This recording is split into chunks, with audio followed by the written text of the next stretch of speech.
और ऐसे आप देखिए तो बीजेपी के सामने कांग्रेस ऐसी कई चुनौतियां पेश कर चुकी है। जिन जिन राज्यों में कांग्रेस या इनके गठबंधन की सरकार है, चाहे वो आप ले लीजिए तेलंगाना में, चाहे कर्नाटक में, चाहे हिमाचल प्रदेश में, अब जम्मू कश्मीर में देख लीजिए, ये सब रिसेंटली जो अभी अभी साल भर के अंदर की घटना है उसकी बात कर रहा हूं। और ऐसे में क्या एक भरोसा नहीं बनता महाराष्ट्र के लिए, एक भरोसा नहीं बनता झारखंड के लिए?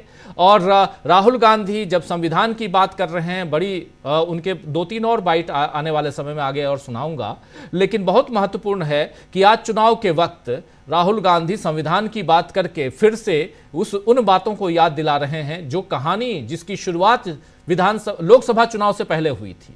क्या ये चुनाव फिर उस दिशा में जा रहा है जिस दिशा में लोकसभा चुनाव जा चुका था? क्या हम फिर से वहीं से देखें? कैसे देखते हैं आप प्रोफेसर रविकांत जी? राजीव जी, देखिए, चुनाव इस लोकसभा के पहले से एक दिशा में जा रहा है। एक दिशा वो है जो विपक्ष चल रहा है और दूसरी दिशा वो है जो मोदी जी चल रहे हैं। और इसको राहुल गांधी ने अपने अंदाज में कहा। वो संविधान की जब बात कर रहे थे आज झारखंड में, तो उन्होंने भारत के संविधान की बात की कि कितनी लंबी परंपरा है वो। उसमें बसवन्ना के भी मूल्य हैं, अंबेडकर के भी हैं, गुरु नानक के हैं, रैदास कबीर, डॉक्टर अंबेडकर, इन सब की उसमें मूल्य समाहित है।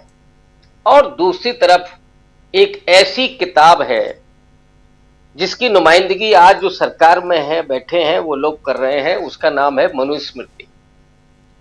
और ये बात राहुल गांधी ने बहुत खुल करके कही कि ये लड़ाई सदियों से चल रही है। मनुस्मृति बनाम वे प्रगतिशील मूल्य, वे मानवीय मूल्य जिन्हें भारत के संविधान में समेटा गया, सैद्धांतिक रूप दिया गया। जो दिशा इस समय लोकसभा चुनाव में बनी थी वो मूल रूप से थी कि इस देश में सामाजिक न्याय की राजनीति किस तरह से आगे बढ़े।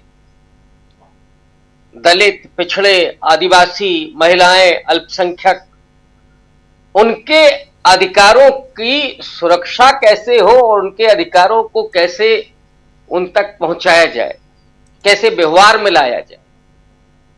अधिकार तो है, संविधान तो है, लेकिन क्या वजह है कि जो सचिव स्तर के अधिकारी हैं, जो नीति नियंता हैं, उन 90 में से सिर्फ 3 ओबीसी के हैं। और राहुल गांधी ने बड़ा मजेदार बात कही कि वही लोग हैं जो हलवा बना रहे हैं, वही हलवा खा रहे हैं, बाकी 90% लोग केवल हाशिए पर खड़े हैं। अपने अधिकारों के लिए भी संघर्ष इनको करना पड़ रहा है। तो संविधान के सम्मान का ही सिर्फ मामला नहीं है, मसला है संविधान की सुरक्षा करने का, संविधान के सिद्धांतों, प्रावधानों को ठीक ढंग से अप्लाई करने का। तो ये जो चुनाव की लड़ाई है, जो दिशा है, वो दरअसल एक तरफ वो लोग हैं जो संविधान को बदलने की बात कर रहे थे, डंके की चोट पर कर रहे थे, कोई छिपा हुआ भी नहीं जी। और उनकी जो आइडियोलॉजी है वो आइडियोलॉजी इस देश को हिंदू राष्ट्र बनाने की है।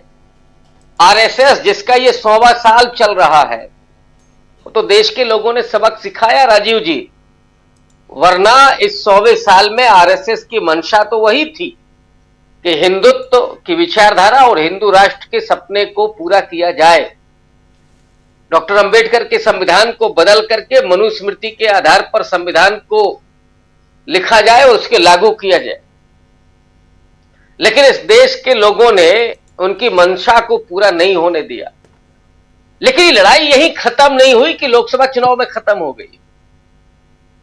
ये लड़ाई अभी और आगे जाएगी। वो हरियाणा में भी थी, वो बात अलग है कि हरियाणा में बीजेपी फिर से आई। ये लड़ाई महाराष्ट्र में भी होगी, ये लड़ाई झारखंड में भी होगी और आने वाले चुनावों में भी होगी। जब तक मनुस्मृति के आधार पर सत्ताधारी लोग बेदखल नहीं होंगे, ये लड़ाई चलती रहेगी। और ये लड़ाई तब भी चलेगी जब ये सरकार बदल भी जाएगी और उसके बाद भी उनकी जरूरत पड़ेगी उन मूल्यों को स्थापित करने की। तो ये सतत संघर्ष है और ये तब तक संघर्ष है जब तक संविधान की मूल भावना स्वतंत्रता, समानता और बंधुत्व स्थापित करने की। और ये लंबा संघर्ष है। ये लड़ाई न सिर्फ एक चुनाव में खत्म नहीं हो रही है और इसलिए आने वाले तमाम चुनावों में भी। अब जम्मू कश्मीर का आपने जिक्र किया, जम्मू कश्मीर की लड़ाई क्या है? स्टेटहुड वापस दिलाने की पहली लड़ाई और पहला ही कैबिनेट से प्रस्ताव पारित हुआ और यह गेंद अब बीजेपी के पाले में है। अगर बीजेपी इस प्रस्ताव को पारित कर देती है केंद्र सरकार, तो आप मानिएगा कि वो थोड़ा एक कदम आगे बढ़ रही है जी। लेकिन अगर नहीं करती है तो इसका मतलब है कि मनुस्मृति के आधार पर जो उनके मस्तिष्क में सिद्धांत है और इस देश को चलाने की जो सलाहियत है वो बार बार उनको रोक रही है। वो जम्मू कश्मीर में डेमोक्रेसी को नहीं बहाल करना चाहते। वो नहीं चाहते कि वहां के लोगों को मानवीय अधिकार, संवैधानिक अधिकार प्राप्त हो, बहाल हो। वहां के पत्रकार स्वतंत्र होकर के पत्रकारिता कर सके, कोई डर का साया ना हो और हर व्यक्ति का अपने अधिकार के लिए खड़े होने की उसको स्वतंत्रता हो।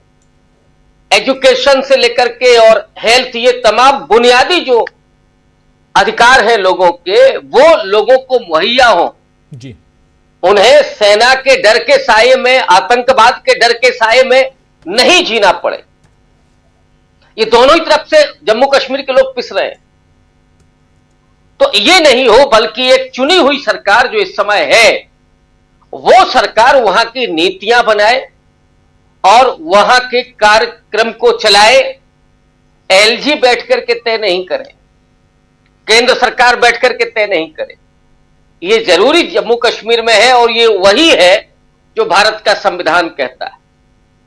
और इसीलिए आज मुझे लगता है कि राहुल गांधी ने दूध का दूध, पानी का पानी कर दिया कि लड़ाई सीधे तौर पर दो किताबों के बीच की विचारधारा की। एक तरफ भारत का संविधान है तो दूसरी तरफ मनुस्मृति है। मनुस्मृति के आधार पर जो इस देश को चलाना चाहते हैं वो सरकार में बैठे हुए हैं, विभिन्न राज्यों की सरकार में है और वो डॉक्टर अंबेडकर के उस संविधान को जिसमें एक पूरी परंपरा समाहित है, जिसमें 90 साल का स्वाधीनता आंदोलन के मूल्य समाहित है, उसको वो खारिज करना चाहते हैं। तो इसलिए ये लड़ाई अभी चलने वाली है, निरंतर चलने वाली है, लंबे समय तक चलने वाली है। राजीव जी, बिल्कुल बिल्कुल, ये लंबी लड़ाई है, लंबे समय तक चलने वाली है। दो किताबों का जिक्र कर राहुल गांधी ने